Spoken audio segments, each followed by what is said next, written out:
Hello les amis, j'espère que vous allez bien. Bienvenue dans cette vidéo. Nous allons parler aujourd'hui des transitions groupe. En quelque sorte, c'est les transitions que nous avons vues dans les dernières vidéos, mais appliquées à plusieurs éléments en même temps. Donc ici, pour illustrer cela, je vais revenir donc dans notre dernier exemple qu'on avait vu dans la dernière vidéo. Je vais enlever le titre ici de la vidéo. Et puis, je vais remettre donc notre ancien exemple où on avait donc cet affichage-là. Alors, ce que je vais juste compléter un truc rapidement ici. Alors, on avait donc un problème de background ici que je me suis rendu compte juste à la fin de la vidéo. C'était sur le fait qu'il y avait celui-là qui était permanent, donc qui prenait le dessus en quelque sorte. Donc, on voit bien que ici ça s'applique. Donc voilà. Et puis donc pour les transitions groupées, ce que nous avons ici par exemple, on peut pas l'appliquer à plusieurs éléments. Par exemple ici, si j'enlève cette partie-là, supposons que je duplique sinon, il va me dire que cette partie-là, la transition ici ne peut pas être appliquée à plusieurs éléments en quelque sorte. Donc il ne peut accepter qu'un seul fils depuis la racine. Donc on est donc limité par cette partie-là. Pour pallier à cela, nous avons donc un autre composant qui s'appelle transition groupe qui permet donc lui de gérer plusieurs affichages. Donc on peut avoir une liste qu'on peut trier des éléments et puis les animer au fur et à mesure qu'on a une insertion, une suppression, une modification de position, etc. Donc voilà, c'est ce qu'on va voir donc ici. Je vais créer donc ici quelque chose qui s'appelle transition groupe, ce composant-là. Et puis là, j'ai le droit de mettre par exemple cette partie-là. Si je fais ça, tac, je vais juste le nommer aussi comme ceci. Tac, ici. Donc voilà, si je reviens là, on voit donc nos deux éléments qui s'affichent au même moment. Le truc, c'est que ici, si supposons qu'on ait une liste maintenant d'éléments, je vais créer ici un array de tableaux, un array d'éléments plutôt, const items par exemple égale ref jusqu'à 10 par exemple. Supposons qu'on ait des éléments jusqu'à 10. Et puis, ce qu'on peut faire, donc, c'est de parcourir ici quelque chose comme si c'était un UL et des LI. Donc, au lieu de mettre ici un UL et de faire des LI à l'intérieur, ce qu'on peut faire, c'est dans notre transition groupe ici, on peut spécifier ici l'élément, en fait. Donc, ici, on peut spécifier le tag qu'on veut, le tag parent. Il va se comporter comme un UL. Et puis, à l'intérieur, on peut donc avoir les LI, par exemple. Ce sera donc des LI qu'on va faire comme ceci. Voilà, j'attends juste l'autocomplétion, elle vient pas. L'effort, items, tac, tac. Donc voilà, en quelque sorte, on est bon. Et puis, ce que je vais faire, donc, c'est d'afficher juste cet élément-là, du coup. Je vais reprendre la classe ici, qu'on a le box ici, et puis la mettre ici, comme ça, on va s'en passer de notre dernier exemple, et puis on va rester comme ceci. Le toggle ici, on n'en aura plus besoin. On va le laisser quand même pour juste un instant pour pouvoir rajouter des éléments comme nous allons voir. Donc ici, nous avons donc notre liste d'éléments. Alors, je vais diminuer juste ici, pour le main, je vais le rendre scrollable, overflow, y, scroll. Voilà. Est-ce qu'on peut, voilà. Donc on a d'autres scroll ici, et puis ici, au niveau de notre box, ce que je vais revenir ici, je vais donc faire le width, je vais laisser le width, et puis le height, je vais le mettre par exemple, je vais juste mettre un padding en fait. Je vais mettre un padding de 20 pixels, par exemple. Et puis voilà, donc on a nos éléments ici. Si j'applique ici un petit background color ici de white ici, on a donc nos éléments ici qui sont affichés. Je vais mettre juste un color, quelque chose d'inverse. Comme ça, on verra bien nos éléments ici qui sont itérés jusqu'à 10. Donc c'est bien nos éléments dans le tableau ici qu'on a vu, que je viens d'insérer ici, que je viens de parcourir à cet instant-là. Donc maintenant, le but, c'est que c'est au fur et à mesure qu'on rajoute des éléments, qu'on puisse animer le rajout des éléments en quelque sorte. Alors pour cela, je vais donc créer ici une fonction add, par exemple, add. Je vais créer juste un petit groupe comme ceci, un groupe de boutons, juste un add, remove par exemple. Et on peut faire également le remove ici quelque chose On peut faire quelque chose comme ceci, et puis faire un span s'il faut. Un span, remove, par exemple. Remove element.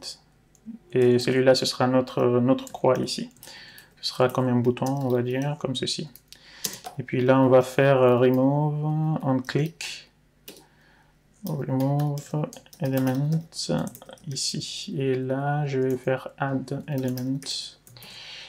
Et si je reviens donc sur la partie ici, je peux faire remove element ici. On prendra donc l'index ici.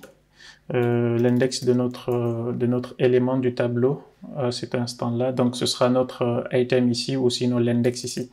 Donc on aura donc cette partie-là. On va l'appeler de cette façon-là.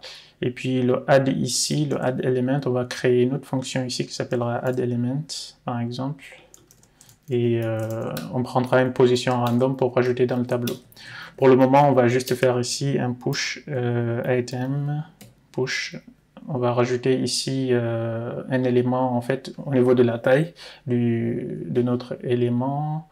Et puis, qu'est-ce qu'on peut faire d'autre ici pour remove element? On peut faire donc un splice de l'index en fait. On supprime, ça c'est la position en fait, supposons que c'est le 2, on supprime à partir de cet index-là un élément. Donc ce sera par exemple celui-là qui va sauter. Hop, CTRL Z. Et puis voilà, si je reviens ici, on a donc quelque chose qui ressemble à ceci. Alors ici, nos LI, je vais juste faire un flex également. Les styles ici, je vais revenir au niveau de box parce que c'est notre élément LI, donc je vais faire un display flex, justify content space between et puis item center par exemple. Donc on a quelque chose comme ceci. Et puis le box, box button ici, on va le styliser, on va mettre alors je sais pas. Je vais juste faire ce style par défaut là, on a donc quelque chose comme ceci. Donc on voit bien que quand je clique par exemple ici, quelque chose, il prend l'élément et puis il l'enlève. Alors il l'enlève pas à la bonne position vu que tout est recalculé en quelque sorte. Donc ce que nous allons essayer de faire ici, c'est de... mince, ouais, c'était la bonne couleur. Donc ici, donc c'est parce qu'on n'enlève pas l'élément en fait de la bonne position et puis c'est ce qui fait que donc il bouge d'une façon un peu désordonnée. Donc je reviens à cet endroit-là. Notre élément remove element. Alors je vais juste faire un console log ici de notre index. Alors ça, on n'en aura plus besoin, le show box. Et remove ici, je peux faire un console log de index par exemple. Je vais juste tout faire ça pour voir. Alors, ici, console, j'enlève. Je vais le mettre de côté plutôt. Donc j'enlève ici. Si je clique sur le 3, on a donc l'index 2 qui part, mais sauf qu'il essaie de le prendre depuis le dernier. Donc ici, ce qu'on peut faire, donc, c'est de rajouter ici un key. Alors on a le key. Alors, nous avons donc ici la fonction de suppression qui permet donc de supprimer également nos éléments. Alors, si je fais ça, je clique, je supprime, on voit bien que là, il supprime dès le début. Mais si je fais ça, je clique sur un autre au niveau des positionnements et ce n'est pas très correct. Ce que je vais faire, donc, je vais revenir ici au niveau de notre box. Je vais aller tout en bas. On a donc nos animations ici. Alors, ce que je vais faire ici, c'est le leave active. Il faut le mettre à position absolue ici. Et puis, il me semble que ici aussi, au niveau des index, je vais juste faire quelque chose comme ceci. On n'a pas besoin, je pense, d'avoir tout ça. Je peux réutiliser ici le item, en fait. Donc, au lieu de chercher ici un index à supprimer, je vais prendre l'élément en lui-même, en fait, et prendre le premier. Comme ça, on cible exactement la position à laquelle on va supprimer l'élément, quoi. Et puis, donc ici, dans le remove, je vais d'abord rechercher l'élément. Je vais faire quelque chose comme ceci. Item value index. Je vais chercher ici le item. Là, du coup, ce sera l'item. Et puis, si je trouve l'item donc dans le tableau et puis je l'enlève, sinon, bah, je ne l'enlève pas parce qu'il n'existe pas. Donc, si je fais ça, on voit bien qu'on arrive ici à supprimer nos éléments.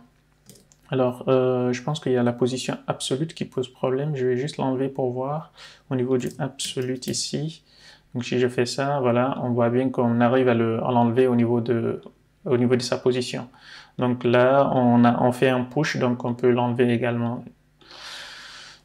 Alors là, il a pris la première valeur, donc il faut s'assurer également que dans notre fonction add, de prendre la valeur maximale en fait de notre tableau.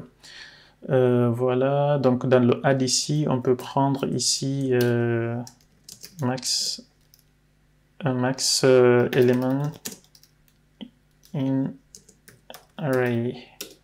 De rajouter ici la taille de l'élément, vu qu'on a envie d'avoir donc des éléments qui sont en unique, ce que je peux faire donc c'est de prendre le tableau ici et de prendre donc l'élément maximum dans le tableau en fait. Donc je peux faire c'est des math.max et puis là je peux donc faire quelque chose comme ceci.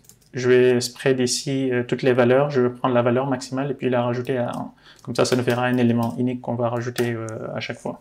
Donc si je continue à enlever ici, on voit bien que nos éléments ils partent. Et si je rajoute, on aura 11, 12, etc. Donc on arrive bien donc à animer les insertions et les suppressions.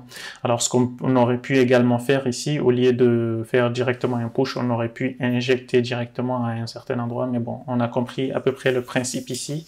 Donc on a donc notre transition groupe qui permet d'animer en fait l'insertion et la suppression de plusieurs éléments en fait dans notre liste, contrairement à la transition tout court. Transition tout court ne permettait juste d'animer lors de l'affichage ou de la suppression d'un seul élément à la fois.